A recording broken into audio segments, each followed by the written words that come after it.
Nick, man, thank you very much for coming back on the show to talk about some shows you were at, just general Ween shit. I'm Colin Lamb, aka the Tone Wizard, and welcome to Ween Talk, episode 29. We are going to be talking about the recent Colorado run that Nick was at. Nick, man, thanks for coming back on the show. How you doing?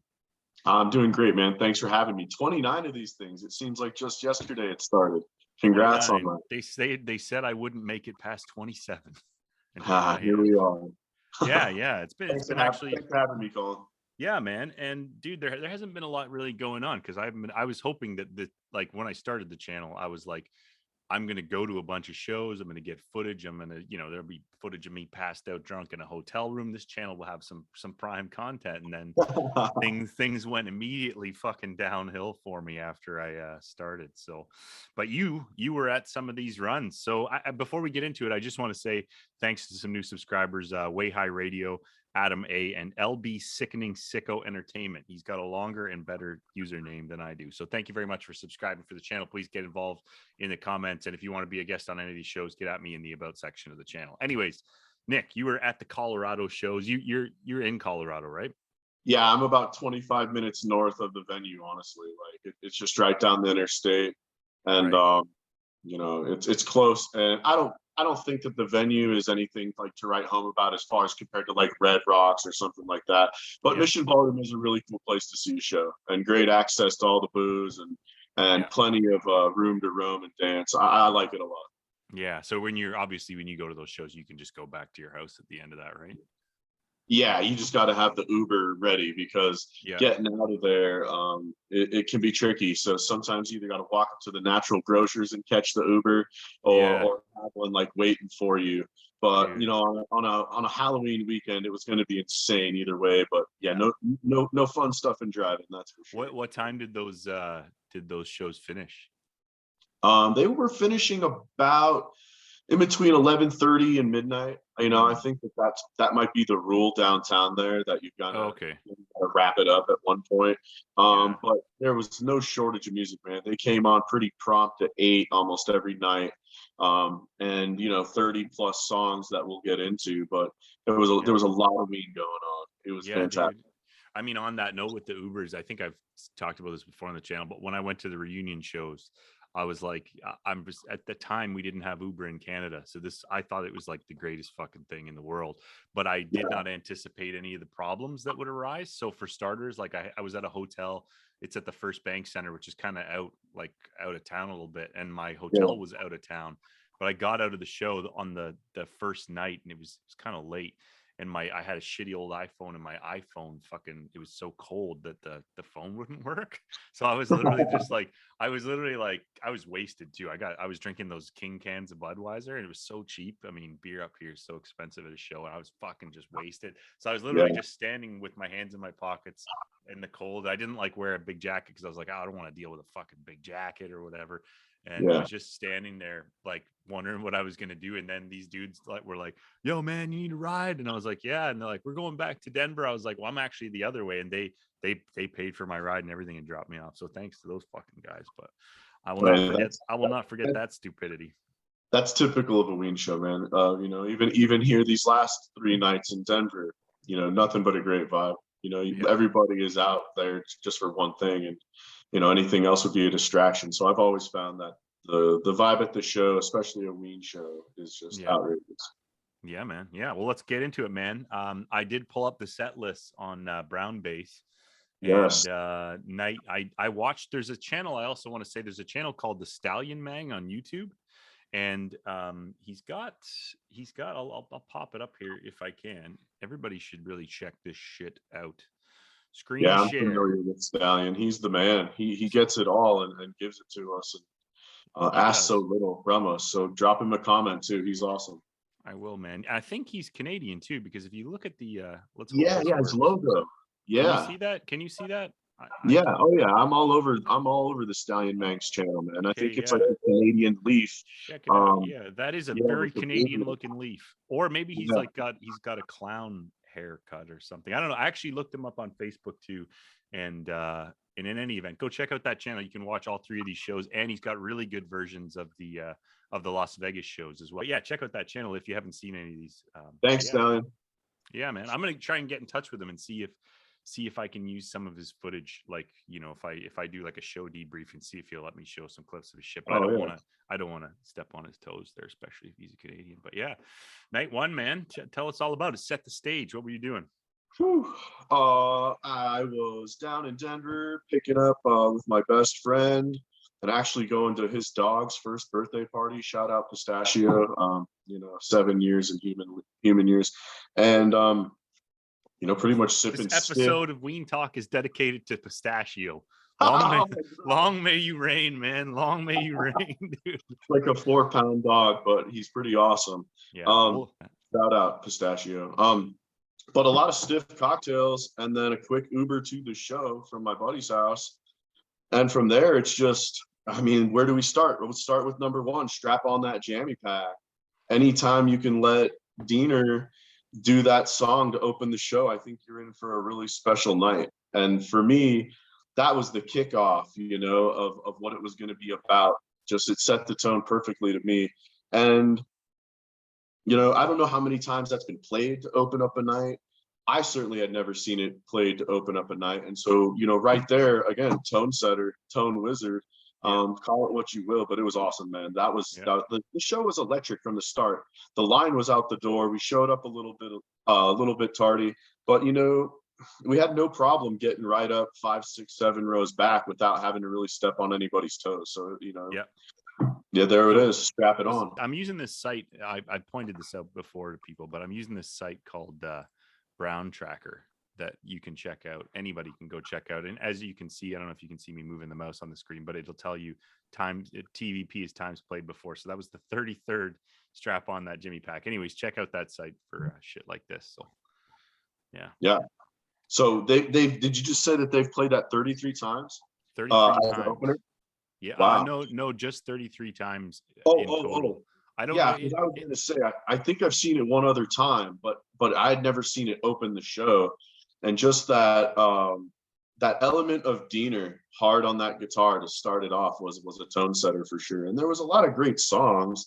Cornbread Red with the false starts was really funny.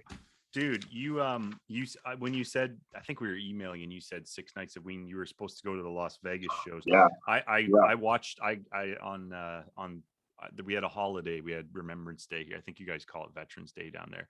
Yeah. I had a holiday on Thursday, so I stayed up on Wednesday. I watched all 3 of those shows, and I saw that the Cornbread Red on night 1 in Las Vegas was the first ever Cornbread Red, and I'm a huge fan of that song. I've always loved it, man.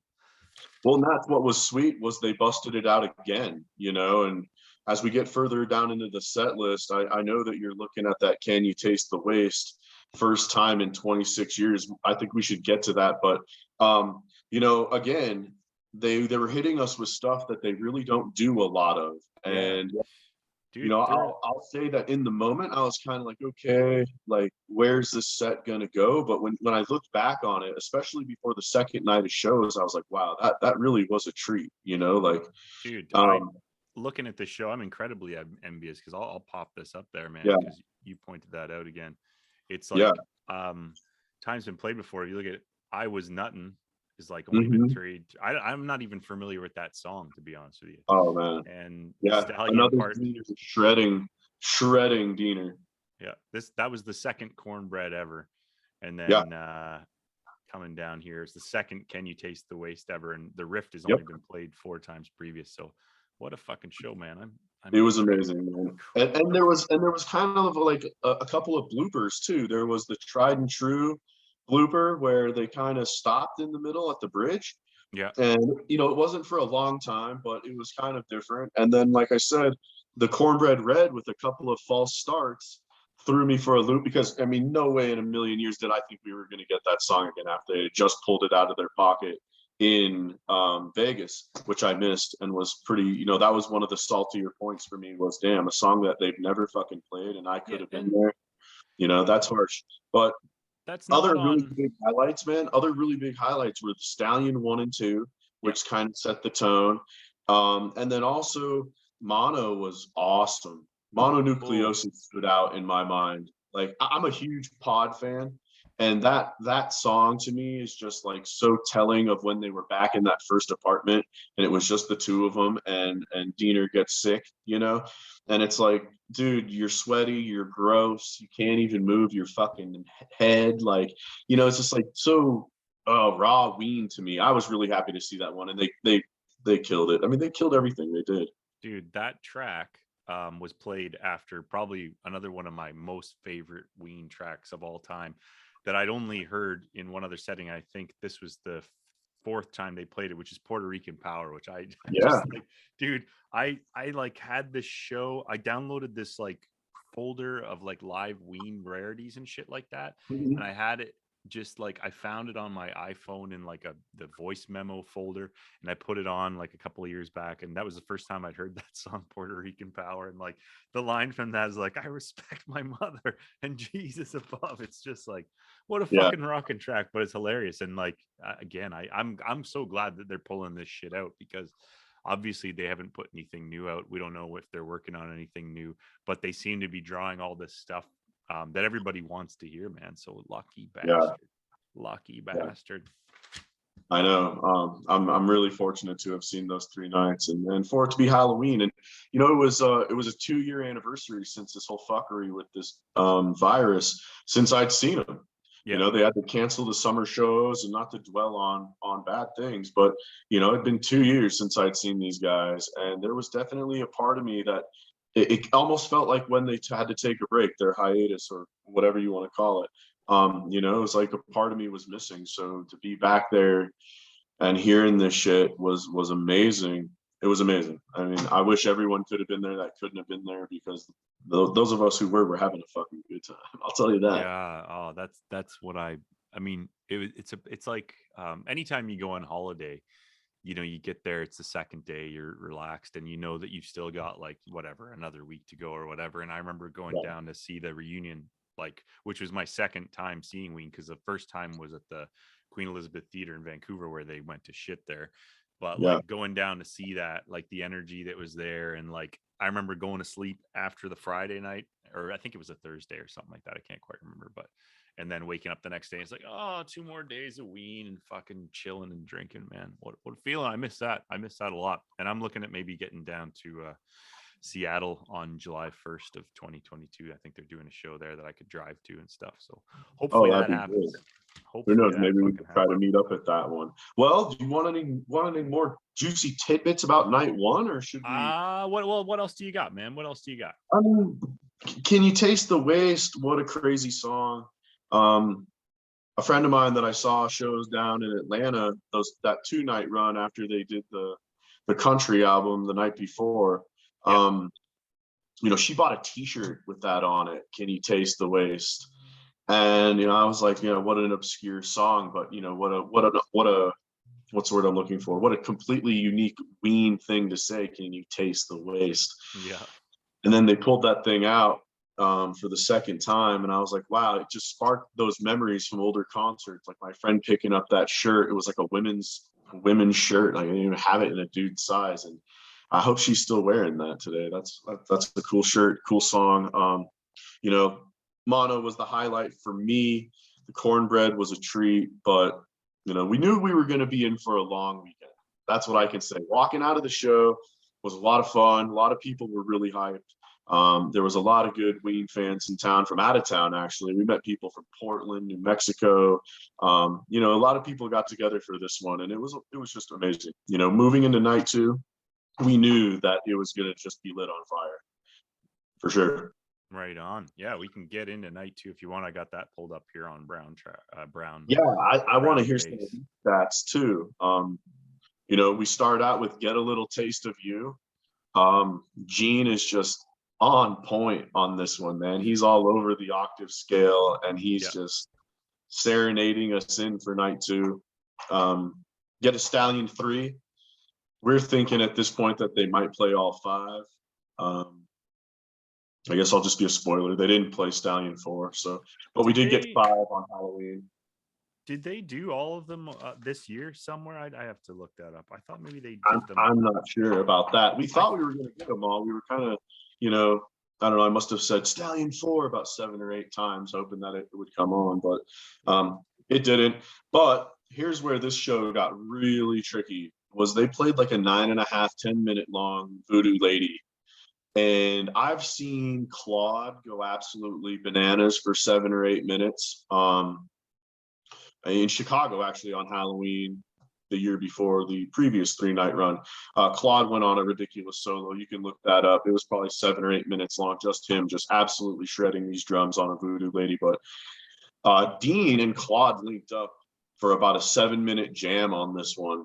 And you definitely want to check it out. It was a highlight for sure, where it's just that thumping bass line all over the toms, all over the bass.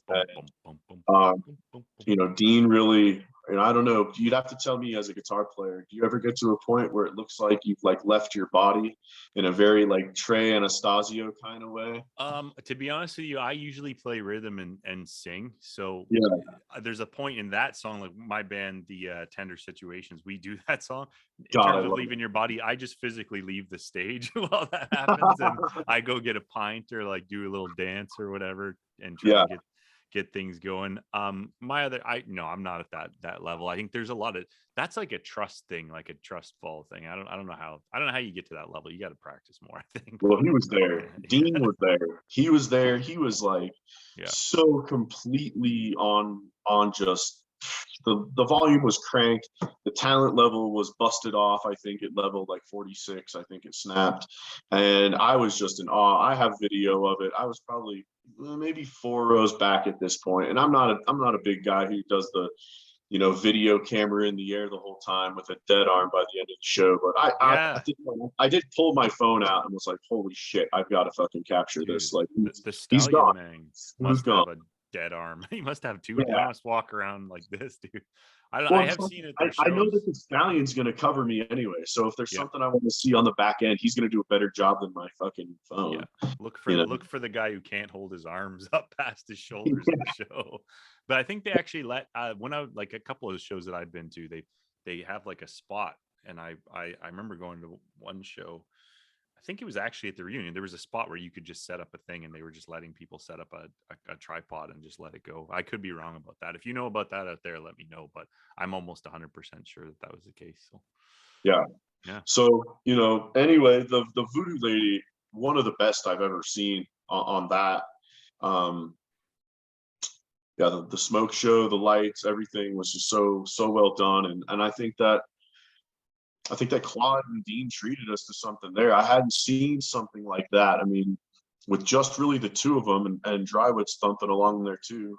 Shout to Dave, probably the most underrated bass player in my opinion out there. But absolutely ridiculous Voodoo Lady. And then they followed it up with such a softy song with I'll Miss You, which is one of my favorites. That comes on the shuffle and I just kind of like crank it and drive an extra 5 miles per hour slower down the road because it's just such a smooth song. It's got that old timey feel. The lyrics are dope. Talking about someone moving away from his life. What can you say? And then the whole thing's got the best encore of the run, in my opinion. Night 2 was all about the encore with the Emerson, Lake and Palmer cover. Oh, I watched that actually. That was amazing. Chocolate Town, classic, but Birthday Boy, another one of my kind of weird favorite songs because really it's kind of pathetic, and then he sings Happy Birthday at the end. Hey, that's flashbacks to the Ween, the Vancouver show. He did a solo Birthday Boy. And he was just like sitting like on the edge of the stage with his feet over the stage playing it, and he took like a 2-minute solo during that thing or something. It was called. That was when I was like, okay, I gotta look. That was, like I say, that was my first show, and I was kind of lukewarm about them. And I was like, okay, well, I don't know. I just saw something crazy, and he was just standing there, and like I was like, something's wrong here, but everybody's still loving it. I was like, there's something going on with this band that I gotta get deeper in there. But side note, after such a great encore, I probably did one tequila shot too many. And Tuesday night I got to pray the Boognish a little bit. I'm not sure if that was Milagro Silver Mission Ballroom I don't think it was. It tasted like nail polish. No. And, I wasn't real happy about that. You know, it wasn't a mess in the Uber or anything, but you know, I politely excused myself back at Chris's house. Shout out Chris Ross, acoustic guitar player, Salami Mommies, pretty cool guy. Anyway, yeah, I just politely excused myself and said, hey, you know what? I'm gonna just go pray to Budnish for a while and go to bed, man. And just yeah, I don't like that. Salami Mommy's former recipients of the coveted brown ribbon that we give out here on Ween Talk. If you have Ween covers out there and you're watching this, if you have your band covers any Ween, if you can send in some video or recordings to the show, I'll play them on the show. So let me know if you got anything out there. So yeah, sorry, Nick.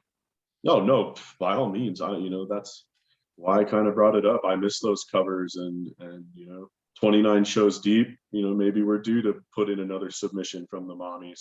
We've been working on a little thing or two here and there, about once a month. Nothing too grinding. We're not ready for tour yet, but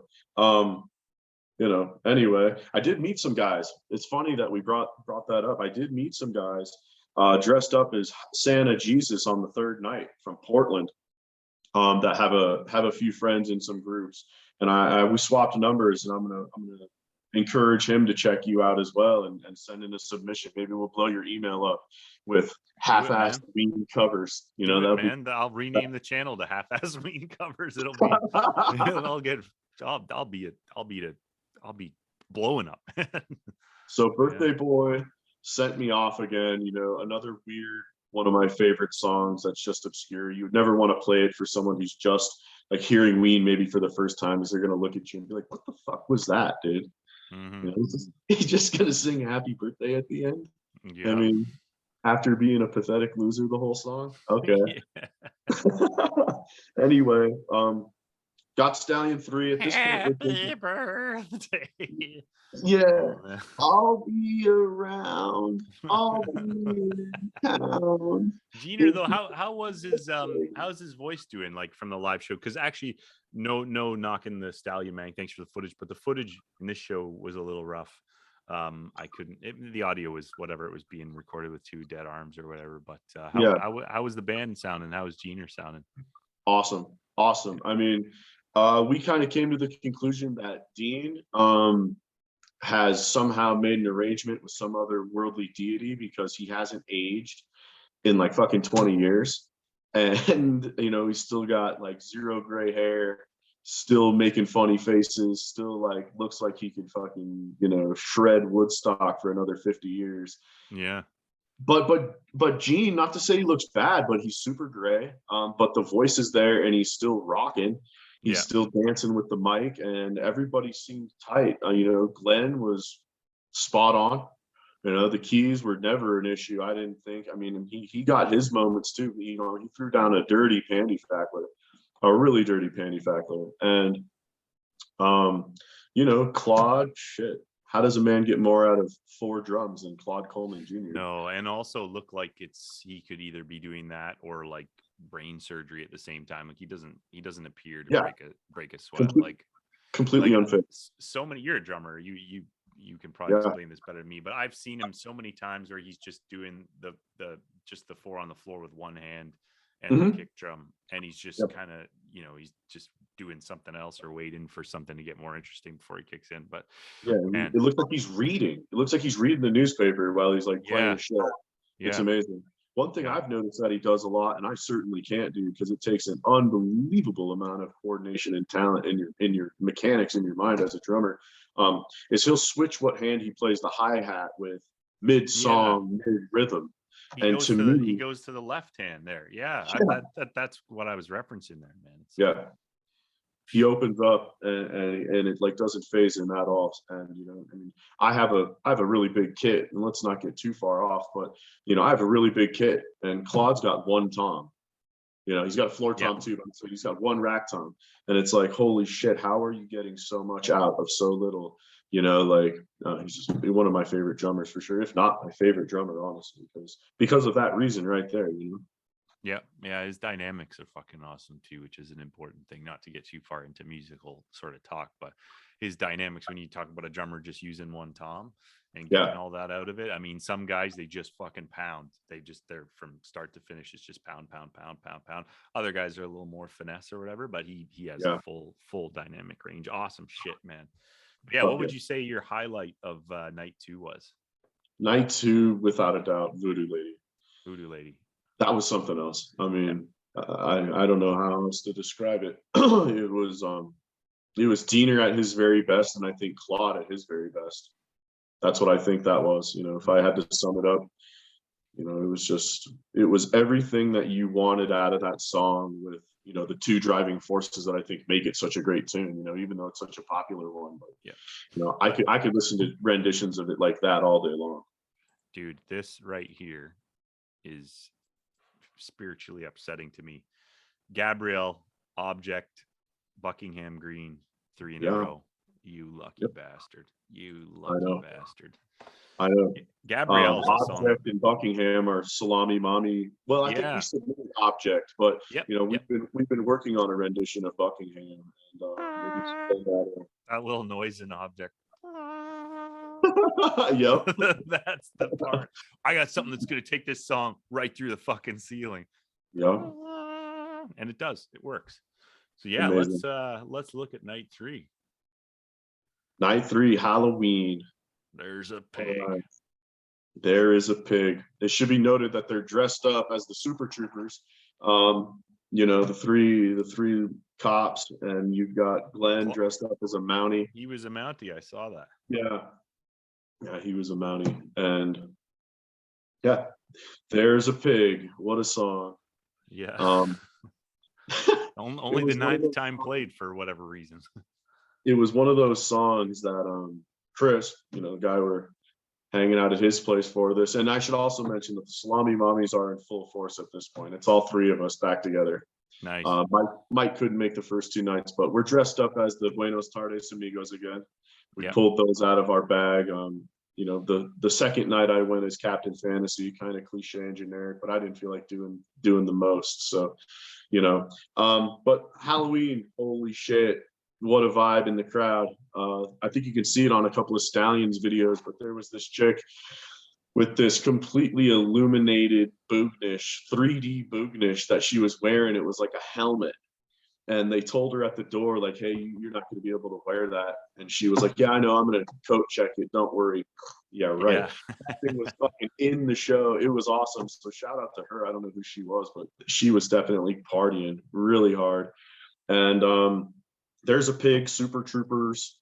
You know, for me, Slow Down Boy. Wow. Wow.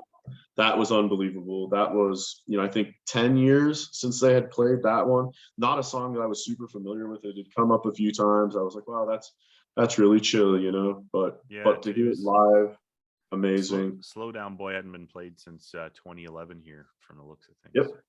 Yeah, I thought so. But, you know, and another one of my favorite tracks is I Saw Diener Crying in His Sleep. Oh yeah.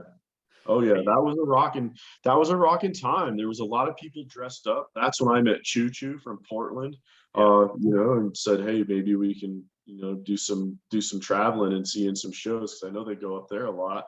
You know, dressed up as Santa Jesus, your typical Ween garb, and man, just an unbelievable time. Like, again, Israel, you know, if we want to cherry pick the set list, Israel for me, huge. I love that song. I was actually, one of Choo Choo's friends was Jewish, and he was a Fish kid.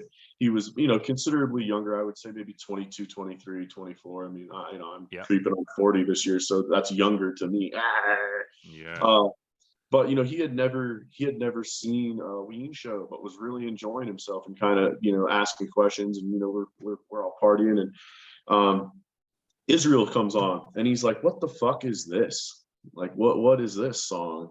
And I was like, oh, this is Israel, you know, Diener's Jewish, and he's gonna give a sermon, and he couldn't believe it. Like, I think that was the moment that he got won over and was like, wow, like, this is the band for me. You know, like, this was, I love Israel. I hadn't seen them do Israel, I don't think, since the reunion shows that you and I were both at, but I wasn't, you know, a fan then or didn't know you, but I think they did it there for sure that I saw. I'm not sure if I'd seen it since. But love that song. A really fucking nice artist, man. Yeah. They played it. Yeah. They played it pretty true to the album. And to me, that's the way that song should be played. And it was just crisp, really nice.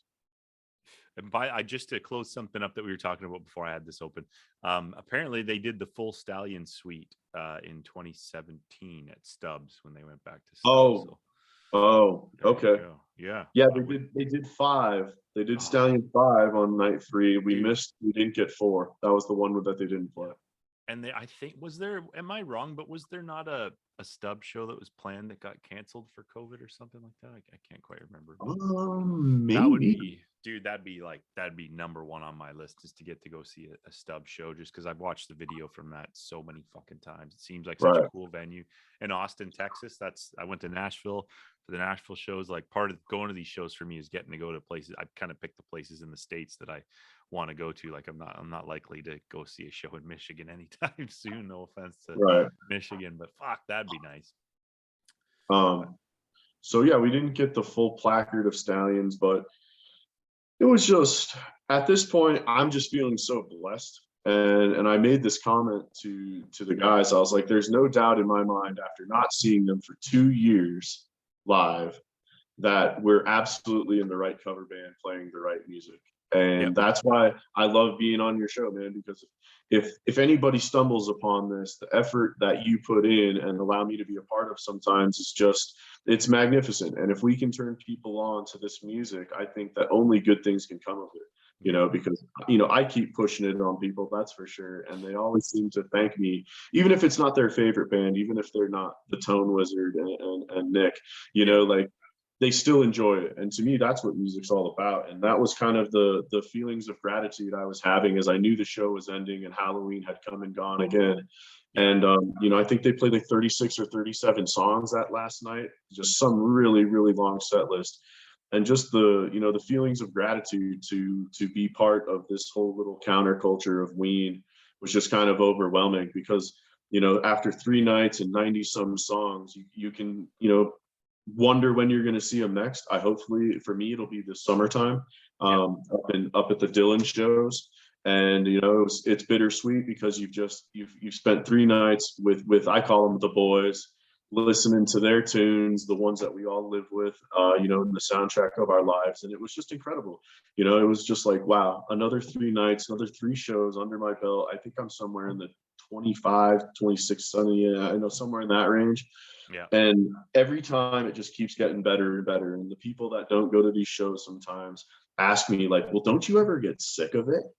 You know, like, no, I don't. And it's, you know, full confident answer. There's no way I could get sick of this. Maybe, you know, 20, 30 times from now we'll talk differently, but I doubt it. You know, full stop. Like, the reason that I keep doing the channel, and I've expanded out into, I've done the series on fish, which you've come on as well, about getting into fish. The reason why I wanted to do that is because there's something more to it. It's not just a band with a bunch of fucking songs and they go on tour and in 30 years they'll be in Vegas or whatever. It's like there's a whole culture. I hate to sound cheesy, but there's a whole culture there. There's like a lore, like with fish. If you're into Ween, you may hate fish. That just may be part of your makeup, but there's more to it than just the music and stuff like that. And doing the channel, I've gotten into other music. I'm always looking for people to throw me reaction video suggestions, which is something I haven't been doing. But doing the video is one thing, but then talking to people afterwards and getting like little tidbits that you wouldn't get. Like, somebody's like, actually, man, you got to check out this performance from this date, or did you know that they did a collaboration with this? I mean, I did a video on the Insane Clown Posse, which you can check out on my channel. I actually caught that. Long story short, I went to a strip club on my stag party, and I got into an argument with a stripper while she was giving me a lap dance, and I said that they sucked, and it was a bad move. But I was like, you know what? I'm going to look at Insane Clown Posse. Full disclosure, I'm probably not going to be at the next Insane Clown Posse show or the Gathering of the Juggalos, but I was talking to people and getting different perspectives about it. And it's been enjoyable. So thank you for coming on again. But man, I want to get to a fucking show. And if you're out there watching, I've had a couple of people in the comments throughout the series who said, you know, I just got into Ween around the same time as I found your channel. And if you have not been to a show, go to a fucking show, because And pick a show that's somewhere that you want to go as well, because you'll get more out of it. I went to a show in Nashville. I went to the Johnny Cash Museum. I went to the Country Rock Music Hall of Fame. I saw Hank Williams' fucking guitar just sitting there. I was tempted to try and use my dome to break through the glass and get at it. It was like, the Elvis fucking Cadillac is there, but like there's any number of places you can go, man. And even a place like Seattle's a nice place to go watch a show. Just pick a nice city and go to a show. You won't fucking regret it. So that's my public service announcement. So yeah. Well, man, we could probably talk all day about Ween and stuff, but that's my synopsis of the 3-night run here in Denver. Was just amazing. The band is so tight right now. Musically, I think they're as sharp as they have ever been. It seems to be like a very, very, very out of control, controlled environment with the band right now. I think they're stepping out and doing things, whether it's for us as the fans and they're treating us, or it's just for their own musical journey they're on, like stuff that's not been played in a really long time, I think is going to continue to be played on the upcoming tour dates. I know they're going to be in New York. I think they're going to Philadelphia.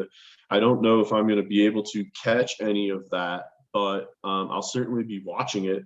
And I'll be looking for these little diamond crusted crumbs of the Cornbread Reds and the other songs that they pulled out for us just are amazing. And it just you spoke to the culture, and I think that these songs, they may just be songs to people, one or two here and there, okay, no big deal, but when you're a part of this culture and you get to be a part of it live, for sure, it's something that you never forget. Like I'll never forget that Voodoo Lady. For me, that was just amazing. And the Can You Taste the Waste, first time in 26 years.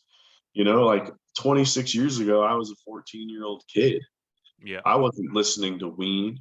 I wasn't listening to Ween. So that's like a once in a generational kind of move for them to break that out. So I might be going on a diatribe here, but it's a special thing, man. It's a special thing. I feel so passionately about this band, and to see them for 3 nights and be thinking about seeing them again, hopefully real soon, is one of my passions. So again, thanks for having me on. Hey man, thank you for coming on, dude. And if you're out there, get yourself to a show if you haven't done that. You'll thank me, Nick, and yourself later. But Nick, thank you very much for coming on.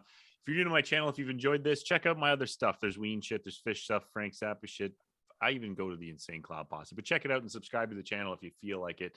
But also take very good care of yourselves out there. And hopefully I will see you at a show in 2022. And I hope that I see you at a show as well there, Nick. So man. Thanks a lot, dude.